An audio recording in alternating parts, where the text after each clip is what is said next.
Let's bring in Bruce Smith, most sacks all time, Hall of Famer, Bills Hall of Famer. Bruce, thanks for joining us. How are you today?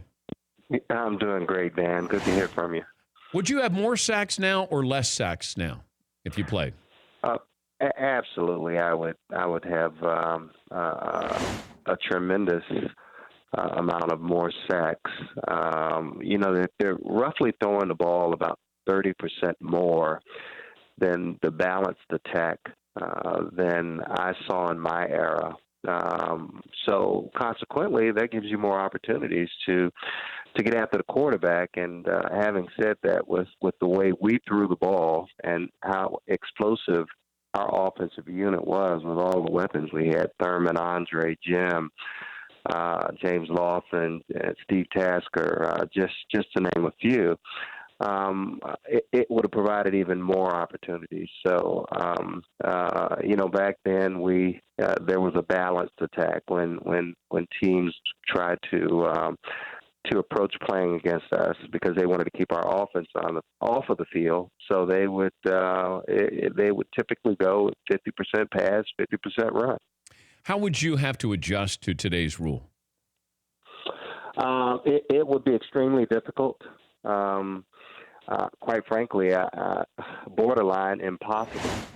Obviously, we are all cognizant of the two-step rule, but defensive players are being asked something that is physically impossible to do. Physics won't allow the body to do or to contort the way they want us to be able to pull off of delivering a blow going full speed. I think the perfect example of that is the Matthews out in Green Bay. This is very disappointing to the level that these referees are throwing the flag, and the fact that they're leaving it in the hands of the referee as a judgment call. The body is not able to stop going full speed and contort its body in which you won't fall on the quarterback. That's the nature of the beast. This is a violent sport. Yeah, I wonder, though, Bruce, it just feels like the NFL is pulling back the curtain saying we are protecting the quarterback at all costs. They're the priority. We're going to govern everybody else by a different set of rules than the quarterbacks. If they came out and said that, would you at least be, okay, at least we know you're being transparent? Because this rule is hard to enforce. Yeah, Dan, they've been saying that for decades. I love the game. I love the sport. It's a great source of entertainment. But then you get into these situations in which they want to implement a rule that's pretty much saying all the other players are expendable. But this is the one player that we are going to make sure that we look after. And I just think it's going to cause more problems in the long run than it will with this short-term fix of trying to implement language that will protect the quarterback. Meanwhile, it's going to hurt the opposing team. If you look at some of the hits that were delivered in some key moments, you have to let that quarterback know that he's going to throw the ball. When he throws the ball, he's going to be under duress, and he is going to be hit. And again, this is a violent sport. This is not flag football. This is not touch. And to sit back and watch the game and see the flags thrown right now, I think that the late great Deacon Jones, which coined the term sack, would be turning over right now in his resting place. Okay, would you ever think in a million years as a former defensive great that you would hear what Gerald McCoy said? He was in the process of hitting Ben Roethlisberger last night, and this is what he said while he's getting ready to tackle Ben Roethlisberger.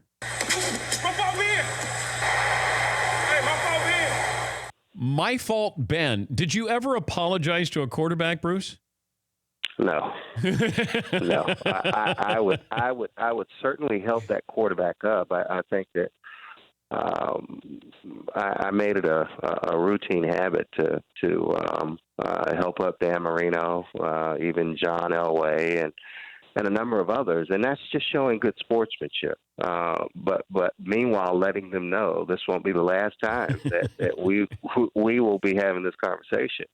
But it is very disappointing, and it should cause some alarms and some alerts to the league that they're going to have to do something about this rule. I understand it's an interpretation. It's how the referee sees it in real time at that moment.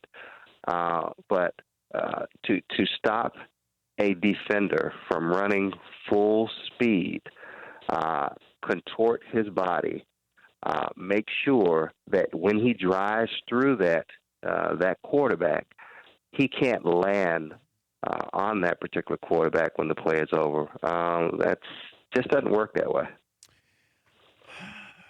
If you didn't have the all-time record, like you ended up with 200, which is a great number. If you had 199, would you have still retired? Well, I got to thank Dan Snyder for providing the opportunity for me to extend my career. And we thought in real time what was putting together a dream team when we were able to acquire Dion, and we had Champ Bailey and Chris Samuels on offense, and Darrell Green was still playing and still playing pretty well. But to answer your question, I don't know. I always said that if one of these three things happened, that I would have to walk away from the game. I said if we weren't winning, if I wasn't having any fun anymore, and if my body just couldn't take the physical day-to-day grind of playing that sport. And I said if one of those occurred during the course of the end of my career, I would have to walk away from the game. Well, they all happened at the same time. And that was the determining factor for me. I remember playing my last year and with the Redskins, and I just remember sometimes I would have to miss the whole week of practice and not be able to go out and do anything until Friday because my knees were so swollen and the rest of my body was so banged up.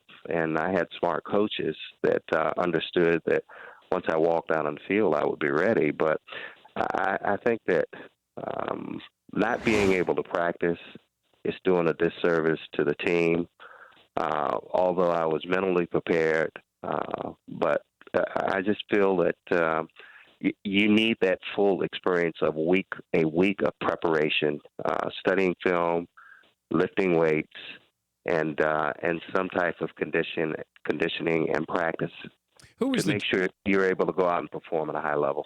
Who was the toughest quarterback to bring down? Oh, wow.